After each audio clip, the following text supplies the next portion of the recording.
Hey, good morning, everybody. I am very glad you're here. As you can see, it is fall here at the Hickman household. It came way too soon, didn't it? Just way too soon. I am not ready for fall. It's beautiful. We've had turkeys come right up to our patio door window this year, which is super cool. We've got just all sorts of wonderful wildlife has been running around. I've just totally been enjoying myself. So, anyways, who am I and why do you care? I'm Rita Hickman. I'm a body mind expert, shiatsu massage therapist, but I specialize in my life passion is helping women who are codependent or empathic or a healer or have a highly sensitive nervous system really cope with, heal from, survive narcissistic and toxic relationships. Yep, that's what I do. And I come at it from a Chinese medicine perspective, which means that everything's connected, the body, the mind, and the emotions. And it's not just a head game anymore.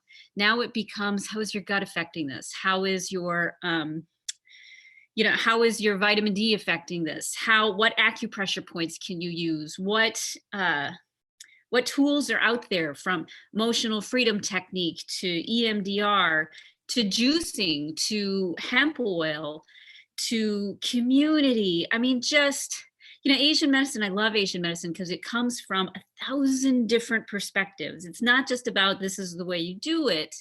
It's about how do you do it. That was one of the biggest problems I always had in any of the spiritual people that I would work with. Honestly, it really was the problem that I had, which was they would say, you just need to let go, but they wouldn't tell you how. They'd say, well, there's no manual. You just have to figure it out. You just have to figure out how you're going to let go. And you know what? That's just not effective. That's just lousy, terrible advice. Because if you tell someone to let go, but you don't help them figure out what's actually contributing to the fact that they're holding on, and not just because they're mentally crazy or emotionally disturbed or broken or anything, when it really has to do with, like, okay, where's your gut? Where's your heart? What's connected? What's your nervous system look like? What have you been saying? How do we affect your subconscious? How do we create new pathways? So today we're going to talk about arrogance. Okay, I'll give you a little bit of story about me. So when after I got my master's degree, I was placed in a position, the magical position of running a nature center, which was exactly what I wanted. Cool little story that goes with it, you know, just one of those magical spiritual things. I'll share it another time. But when I got the job, the woman who'd had the job, my position before me, had been demoted, and I was put in her position. And I was, I don't know what, like 25, 26. And I was told by my supervisor, this was the parks department. It wasn't, administration, it was underneath like grounds, but I ran the nature center. I managed all the natural areas. And this woman had been responsible for trying to get the nature center open, but couldn't, and was having all of these other issues, new mom and temperament. And I mean, oh, it was ugly. So I got hired on, and my boss said to me, you can fire her if you want. And I said to myself, no, you know what? It'll be fine. She just needs to get what she needs to get, and we'll figure it out. It'll be okay. We can get through this. It's not a problem. Are those familiar words sometimes in your head, where you're the strong one, you're the smart one, you're the one that brings everybody level, you're the one that has the hope, you're the one that says, we can do this, rah, rah, rah. I was even a cheerleader in junior high. So that's a problem. That can be considered, let's say on a spiritual level, arrogance, because we don't recognize our own weaknesses. We don't recognize our own flaws. We don't recognize the things that we struggle with. We think that we're fine. We push through it until suddenly you have something like Crohn's disease. Or suddenly you get diagnosed with autoimmune disorder.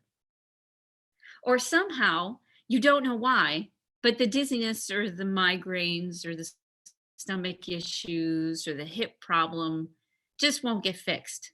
This is what starts to happen when we have this level of arrogance. This level of arrogance that says, no, it'll be fine. I can figure this out. I'll figure it out. It's no problem. Don't worry about it. When we don't honestly recognize that we are human beings, we are goddesses, sure. We are all that is. We are a higher version of ourselves, but we are having an experience as a human person who has highs and lows and ups and downs and feelings. And you may try to be perfect, but that's just not going to happen. And it's in your attempt to be perfect that's causing many times a lot of the problems. It's the desire to be perfect, to do it all right, to do exactly what they say. And maybe if I try this and maybe if I try that, suddenly it'll turn out wonderfully. I know it will be. Nope. Because change in your life happens over time. Because you didn't get here because of one issue. Because suddenly, you ate a bad hamburger at a restaurant. You're here because of a lifetime of patterns, a lifetime of coping skills. And if you want to really survive and deal with this and cope and heal and thrive and all of that, even after you've cut the narcissist out of your life and gone gray rock or black rock or no rock or no contact or anything, the focus needs to be on who are you? Who are you really?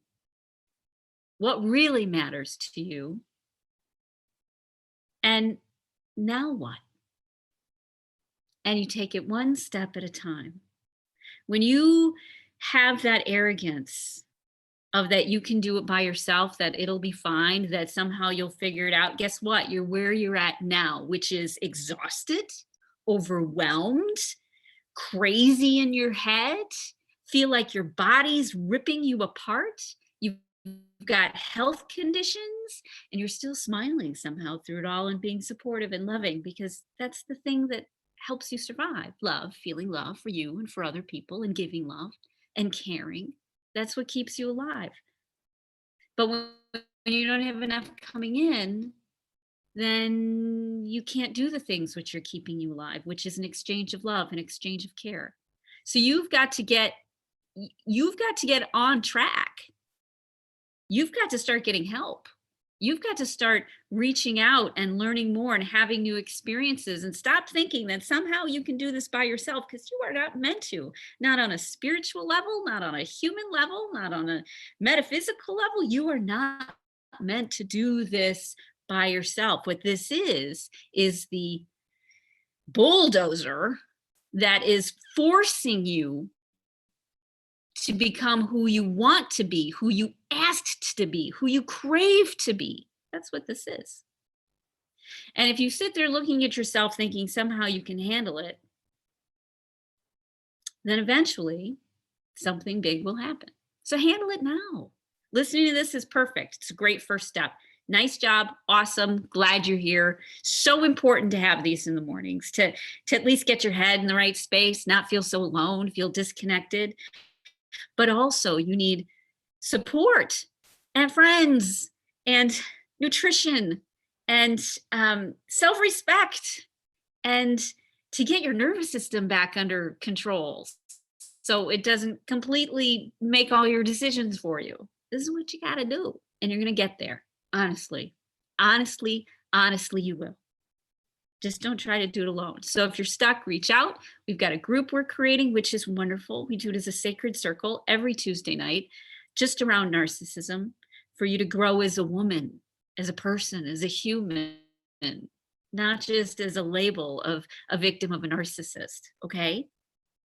And then we do support in between. We do deep dives. We do all sorts of stuff. If you need a little bit of help, reach out. We'll do a strategy call and we'll see if you want to join the group, because it's a beautiful group of women who can help you become the love and the light and the peace and the joy and the happiness and the giver and the empath and the healer and that you want to be.